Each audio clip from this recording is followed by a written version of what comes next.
Hi! Hindi tayo papaloko for today's video. Ito nga paling intensive whitening lotion ng Kada Cosmetics. Meron tong instant brightening and glow effect. Glutathione plus 10 times whitening actives whiten Korean technology. Makikita nyo talagang may glitter siya. Syempre susubukan natin para makita natin kung effective ba talaga siya. Marami siyang benefits, ilalagay ko na lang sa screen. Sa isang kamay ko lang siya ilalagay para naman makita natin yung difference ng with and without. Maganda rin talaga tong gamitin dahil meron din siyang SPF. Hindi ka na rin talaga lugi dito dahil premium ingredients ang meron dito. Hindi ka tinipid, be. Nakita nyo ba? Moisturize, hydrate, and nourish dry skin talaga to. And hindi matapang yung kanyang amoy. Gagawin niyang softer, smoother, and glowing yung skin. Kitang-kita nyo naman yung difference, di ba?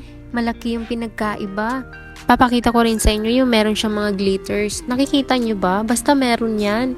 Huwag nyo na lang pansinin yung kamay ko dahil ganyan na talaga yan. Eto na yung magiging favorite lotion ko. Ikaw, itry mo na din. Nilagay ko na sa yellow basket para hindi ka na mahirapan hanapin. Click mo na, mag-order ka na habang naka-sale pa. Bye!